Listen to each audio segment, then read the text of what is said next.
ایک ایک کر کے ساری ازواج مطہرات کے حجروں میں ہو کر آپ صلی اللہ علیہ وسلم واپس آئے وہاں پہ، تو وہ صحابہ کرام ابھی بھی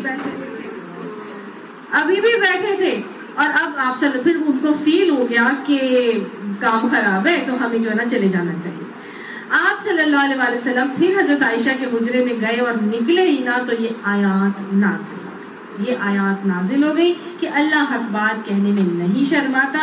نبی کی بیویوں سے اگر تمہیں کچھ مانگنا ہو تو پردے کے پیچھے سے مانگا کرو. وَإِذَا سَأَلْتُمْ مَتَاعًا فَاسْأَلُوهُنَّ مِنْ وَرَاءِ حِجَابٍ ذَلِكُمْ أَطْهَرُ لِقُلُوبِكُمْ وَقُلُوبِهِنَّ. یہ تمہارے اور ان کے دلوں کی پاکیزگی کے لیے بہت ضروری ہے کیا کہ تمہیں نبی کی بیویوں سے اگر کچھ مانگنا ہو تو پردے کے پیچھے سے مانگا کرو.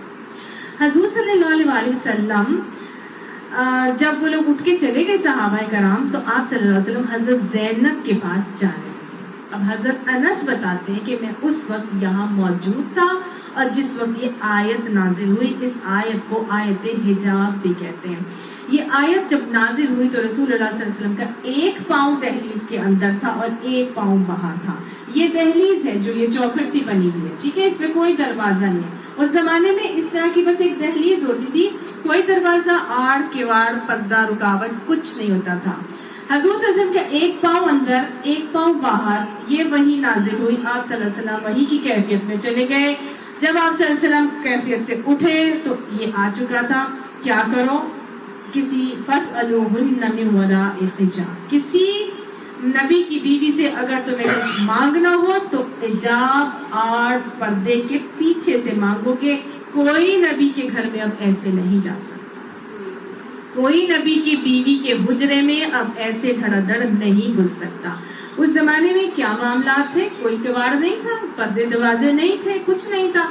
اندر دندراتے ہوئے اندر چلے جاتے تھے. حضرت انس بھی جاتے تھے، حضرت زید بھی جاتے تھے. ہر کوئی ایک دوسرے کے کمروں میں ایسے ہی چلا جاتا تھا. تو جب یہ حکم آیا تو آپ صلی اللہ علیہ وآلہ وسلم نے فوراً پردہ منگوایا، ایک کپڑا منگوایا اور ایک پردے کو باندھ دیا. اس پردے کو باندھ دیا کہ اب انس اندر نہیں جا سکتا. اگر زینب سے کچھ مانگنا ہے تو اس پردے کے پیچھے سے آواز دے کر ہی مانگو گے. وہ باہر نہیں آئیں گی، تم اندر نہیں جاؤ. صحیح حکم آ رہا ہے فَاسْأَلُوهُنَّ مِنْ وَرَاءِ حِجَابٍ، بس سوال کرو ان سے حجاب کے پیچھے سے. حجاب کس کو کہتے ہیں؟ پردے کو، آڑ کو، رکاوٹ کو، ایک بیریئر کو، ایک آبسٹرکشن کو. یہ ایک دیوار بھی ہو سکتی ہے، یہ ایک گتا بھی ہو سکتا ہے، یہ ایک کپڑا بھی ہو سکتا ہے، یہ ایک پلاسٹک بھی ہو سکتا ہے، یہ کچھ بھی ہو سکتا ہے جو دو لوگوں کو آپس میں سیپریٹ کرے، ایک آڑ ہو جائے. اور اس کے بعد ہم دیکھتے ہیں کہ ازواج مطہرات کا نمونہ کیا تھا. کبھی بھی انہوں نے اگر کچھ بات کرنی ہوتی تھی تو وہ اندر سے ہی پردے کے پیچھے سے بات کرتی تھی. کبھی بھی وہ باہر نکل کے نہیں آتی تھی. اور پھر قرنا فی بیوتکن کا حکم تو بعد میں آیا. پہلے تو یہ حضرت زینب بنت جہش کی شادی ہوئی ہے. 5 ہجری کا وقت ہے، جنگ احزاب کے بعد 5 ہجری میں یہ پردے کا حکم سب سے پہلا حکم ہے جو کہ آتا ہے کس طرح سے معاملات کرنے. اب یہ جب معاملہ ہوا ان کا ساتھ، جب اللہ تعالیٰ نے جب حکم دیا تو وہ کہتے ہیں کہ ہر گھر کے اندر پردے ٹنگ گئے. حضرت عائشہ بتاتی ہیں کہ مومنوں کے ہر گھر کے اوپر پھر پردے لٹک گئے. اور پھر اس کے بعد جو خواتین اسلام تھی ان کے ساتھ بھی معاملہ بالکل اسی طرح ہوا کہ جب اگلی آیات آتی ہیں. وجہ کیا دی جا رہی ہے؟ کیا وجہ بتائی جا رہی ہے کیوں وہ حجاب اور آڑ کے پیچھے سے مانگیں گی؟ ذالکم اطہر لقلوبکم وقلوبہن، یہ زیادہ پاکیزہ ہے تمہارے دلوں کے لیے بھی اور ان مومنات یعنی جو ازواج مطہرات ہیں ان کے دلوں کے لیے بھی اس پاکیزگی کے لیے یہ زیادہ بہتر بات ہے. کن کے دلوں کی پاکیزگی کے لیے یہ بہتر ہے کہ وہ آڑ اور حجاب اور رکاوٹ کے ساتھ کسی نامحرم سے انٹریکٹ کریں گی؟ یہ ازواج مطہرات کو حکم دیا جا رہا ہے نا. ازواج مطہرات یہ جو آیت کو شروع ہوئی ہے کیسے ہوئی تھی؟ لا تدخلوا بیوت النبی، نبی کے گھروں میں مت آیا کرو، ہے نا. اور فاسألوہن یعنی اگر تم نے سوال کرنا ہو کسی بھی چیز کا تو پھر آڑ کے پیچھے، یعنی نبی کے گھروں میں جاؤ گے تو وہاں کون ہوگا؟